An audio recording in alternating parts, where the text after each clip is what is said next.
Just like Kenny Rogers picked the fine time, or whatever her name was, Lucille. Picked the fine time. I picked the fine time for this next subject, which is Satan, hell, demons, etc. You might wonder why somebody who doesn't believe in Satan or God or any of this butter churning bullshit has all of these books on the subject. The answer is because I can.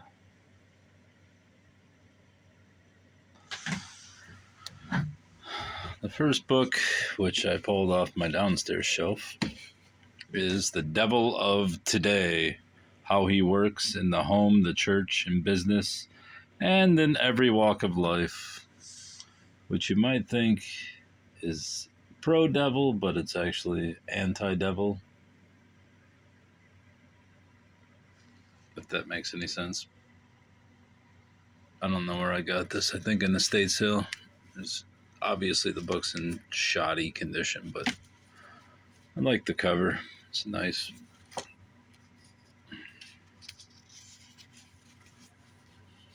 There's an inscription here. It belonged to Hiram Barrett. July 1st, 1907. And the book itself, I started reading some of it, but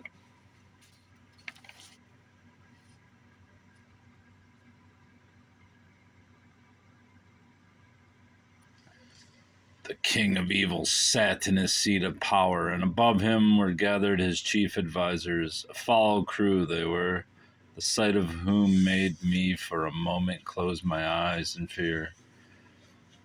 When I opened them again, Satan had descended from his throne, and I was conversing familiarly with his imps of evil. I have just come from the city of worldliness, he said, with a look of, the hell does that say? Demonia glee. I find that our work there has not been fruitless. There is trouble in the church of the disciples, in which we have of late taken such an interest. What is going on there? Asked one of the evil crew. Has Evangelist been stirring up affairs? Yes, he has. The procession arrived at the Pavilion of Pleasure, which, ironically, is where I found the note. Bring in abortion flyer from January 30th, 1989. At first I thought it was a pro-abortion, but then I thought about the subject and the take on it, and I think it's more of a anti-abortion. Either way, the note's interesting. As you can see, the devil's worm has eaten through this book. But I'm still keeping it.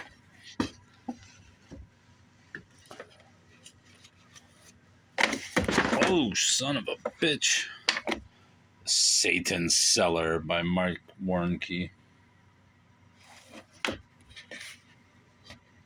know who this guy is, but I can't think of him right now. After being expelled from the Satanist high priesthood, Mike Warnke joined the U.S. Navy and became a combat corpsman with the U.S. Marines. During his 6 months of Vietnam duty as a medic, he was wounded twice and was honored with 8 service medals. Upon his return to America, he re-enlisted. Mike Warnke's confession about the horrors of satanic worship surpasses any that could be conjured by the imagination. Let's see what some of his... It seemed that I had been home.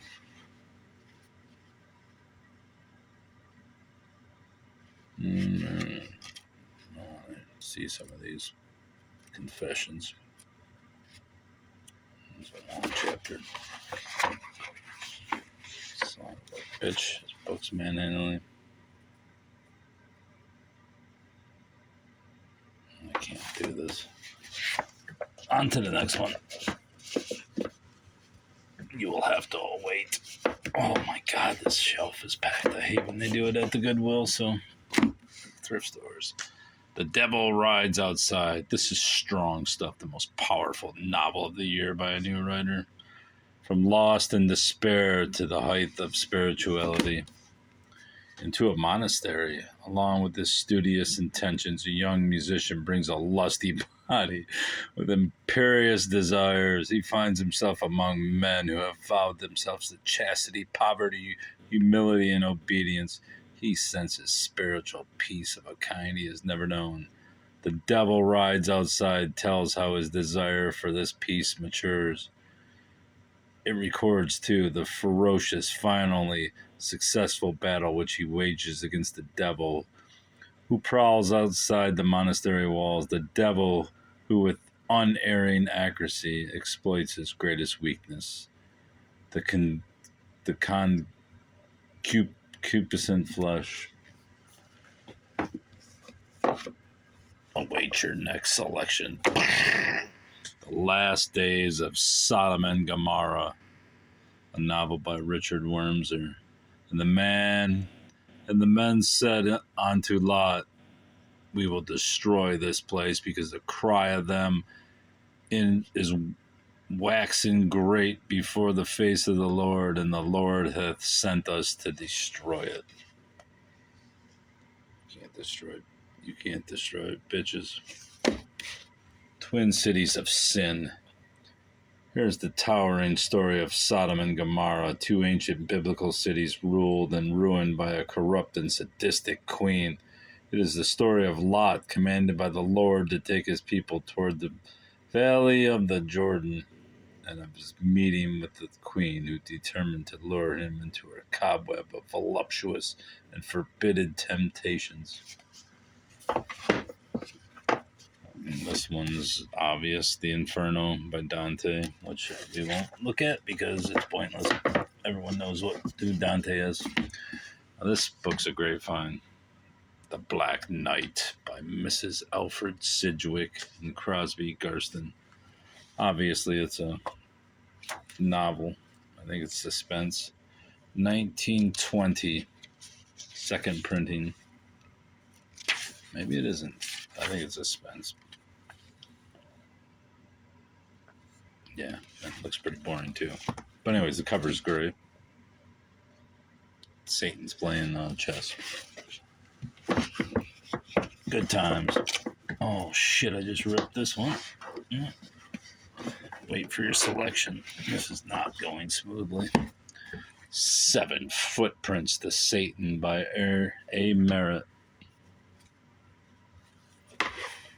Property of Miss Lucy Mayer. Please return. Lucy, I don't think you're coming back, baby girl. Maybe you are, though. What year is this? This is obviously another fiction. 1928 by Bonnie and Liebrecht. The Unseen Watchers. Kidnapping. Fine art.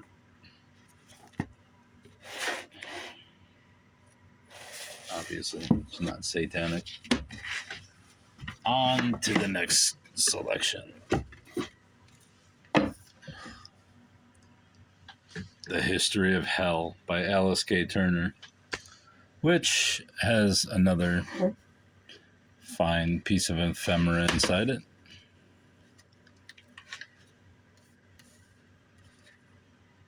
This woman, Detroit Tigers uniform, which I thought was funny because obviously he got rid of the book, so they probably broke up. Maybe not. Maybe she donated it. But it's just funny that within the book of The History of Hell is this woman in a Tiger jersey. From the beginning of recorded history, people all over the world have believed in an afterlife that includes the concept of hell.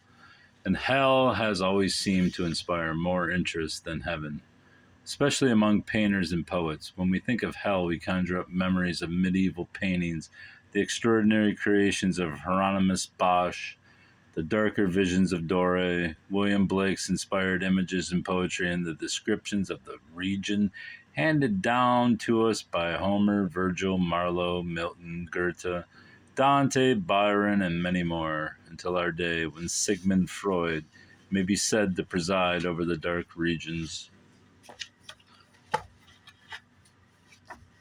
Obviously, I got this book for the novelty sake. But there was obviously illustrations, which are always cool, though I haven't really looked at it in the several years that I've had the book. Oh, what's this? Is this another note? Nothing. Oh, wait, there's something on it. History of Hell. Apparently they need an index on top of the index that's included. Maybe not. Speaking of hell.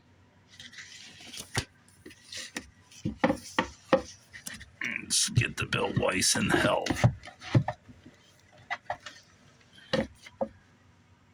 Bill Weiss. Separate truth from fiction.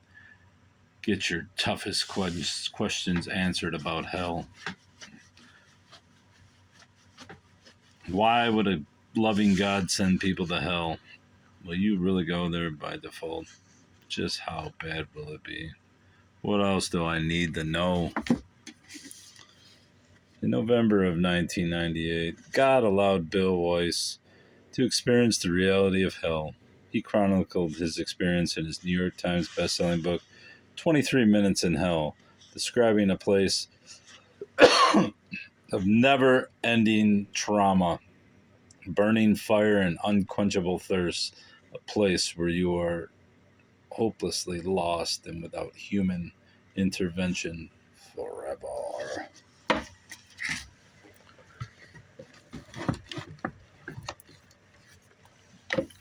Another novel, Hell, by Robert Olin Butler, which looks cheesy as fuck, but it might be good. I'll never read it. I'll never find out, but I have it.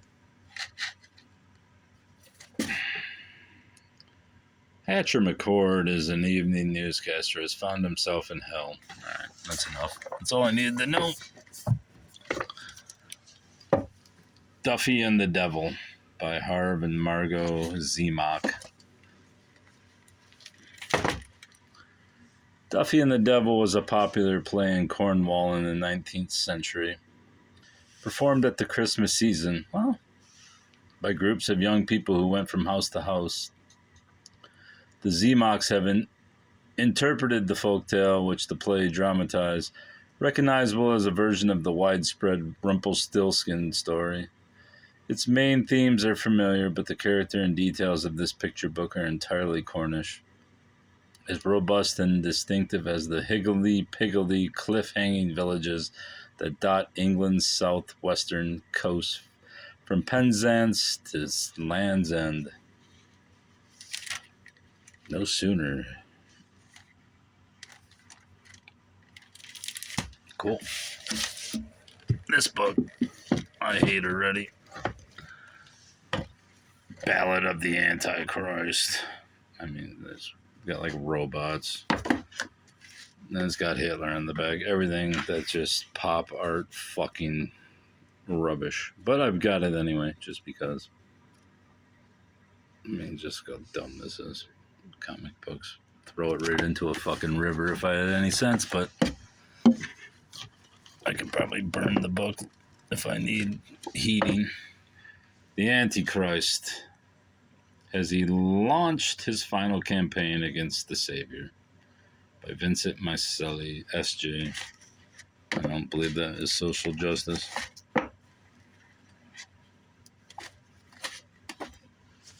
From the foreword by Malcolm Muggeridge. In war, it is necessary not just to have adequate forces for attack and defense, but also to study the enemy's past and present strategy and tactics. This is staff work, for which, in the everlasting holy war against the devil, the Antichrist is a masterly textbook telling us the order of battle in past campaigns, briefing us on the disposition of forces and the terrain in the present lineup, and preparing us for the forays and battles that lie ahead. Right.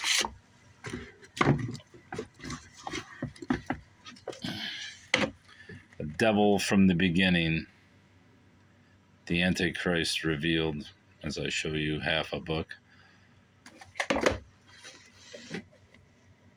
Let me ask you a question. Who is the Antichrist? Have you ever tried to figure out the answer to this question?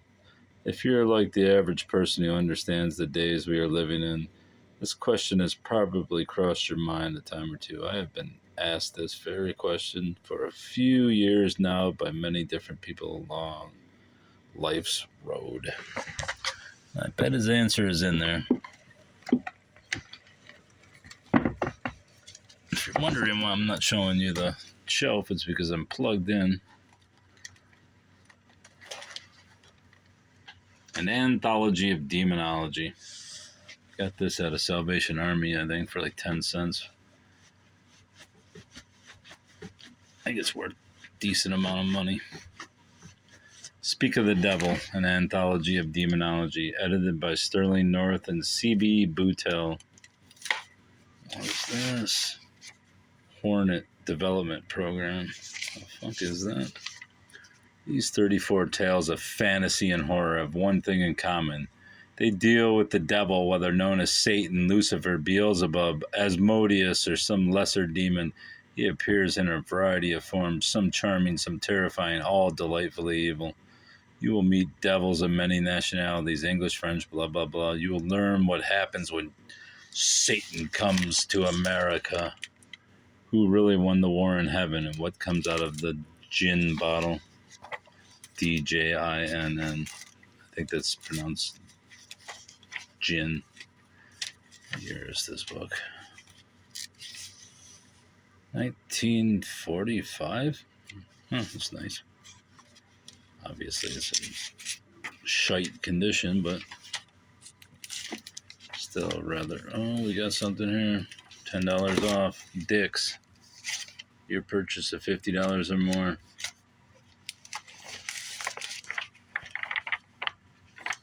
It's got some water damage to it, but like I said, it's still a relatively rare book. Although in that condition, it's not worth so much. Hostage to the Devil, The Possession and Exorcism of Five Contemporary Americans by Malachi Martin. I used to listen to a radio show back in the 90s by a guy named Mark Scott, and Malachi Martin was on numerous of his programs, and he was always interesting. Of course, I should read these books, but I've never read any of them. Got a couple of his books. I see another one right over there. What happens when a human being becomes possessed by Satan? What are the horrors of being possessed? What type of man is an exorcist? Why would he offer himself as hostage to the devil so as to free the person possessed by evil? What are the physical tortures and mental anguish of the exorcism? And we'll probably never know. The Mephisto Waltz. Fell magic emanates so seductively from these pages that only the strongest will resist its subtly diabolic power. A novel by Fred Mustard Stewart. Paula and Miles Clarkson's luck was in the ascendant. After a period of depression following his resounding failure as a concert pianist, Miles had decided, with Paula's encouragement, to turn to a career in writing.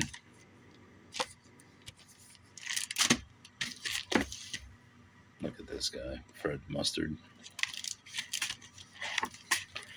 Year is the book. It's a book club edition, so it doesn't matter what the year is.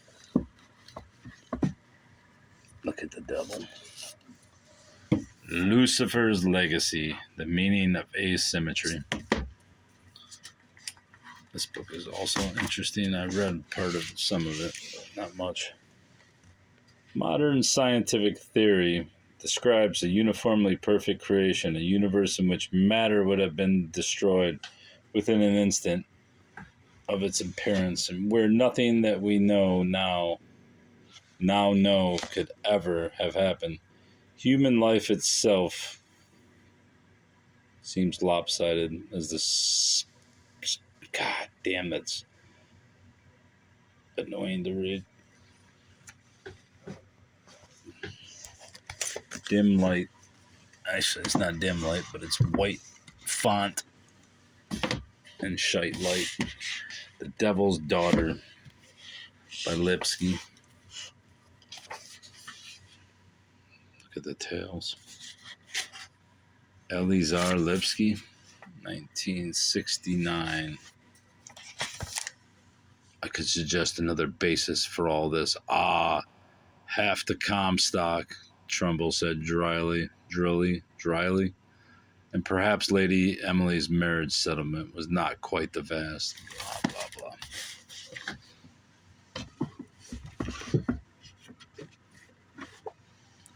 666 by Salem Kurban.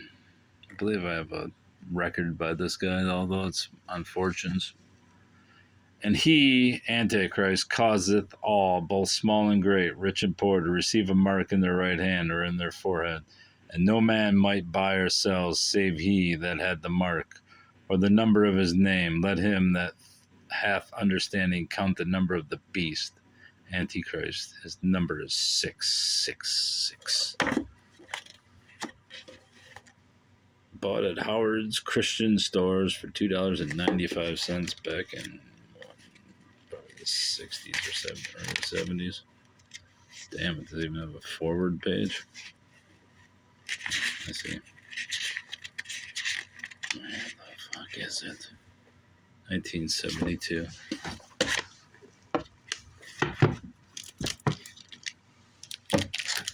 Dictionary of Gods and Goddesses, Devils and Demons by Manfred Lurker, which is a great name.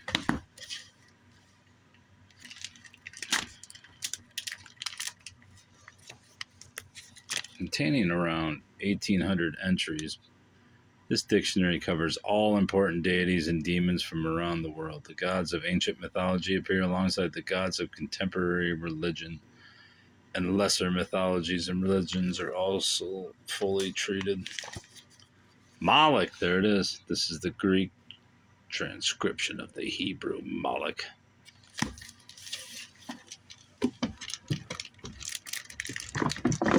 Oh, there goes all those fucking books. I knew they were going to fall. Let's go read to them.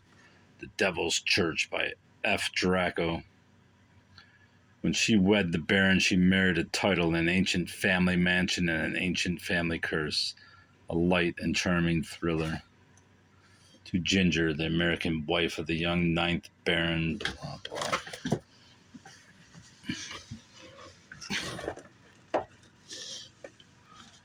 Look at the table. Gods, Demons, and Others by R.K. Narayan. India has long been considered a land of exquisite beauty. Turn this fucking heater down. It's hotter than hell in there. Come on. Drawing from the great epics of India, including the Ramayana and the Mahabharata,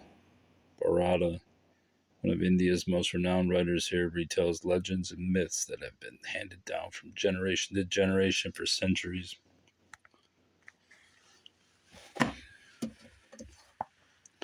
An Angel's Assault on Love, The Lucifer Files by Ken McFarlane.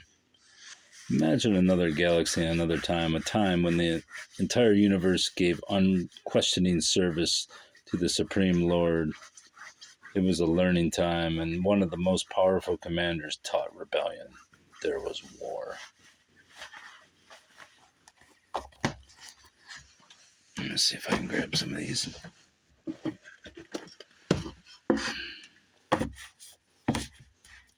The Devil on Lammas Night. I forgot what Lammas Night is. I think it's, I don't know what it is, I won't even say. By Susan Howich. We'll cast a spell on you with this novel about witchcraft. His name was Tristan. He was a tall man with a face people found hard to remember because it was capable of so many different expressions. He had dark eyes, deep set and brilliant. His hands were beautiful, his voice hypnotic to those who did not know him. He was merely a pleasant young fellow. To others, especially to women, he was the devil. Nicola did not know that their meeting was part of an evil design, nor did she know that Tristan had plans for her, plans that would change her forever. Heresies, a fucking balls, bitch. A Handbook of Heresies by Canterbury Books, M.L. Cousins. There's two in this series. I don't think they're both by Cousins. This series is designed for those who want a more complete treatment of a subject than is possible in a pamphlet, but who do not want to search for it in a full-length book. It's Catholic topics. It's a book of heresies.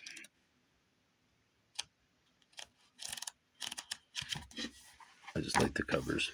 Covers are exceptional. The Devil.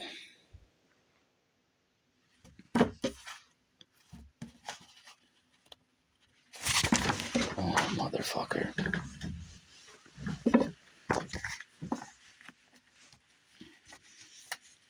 By Walter Farrell. The devil himself.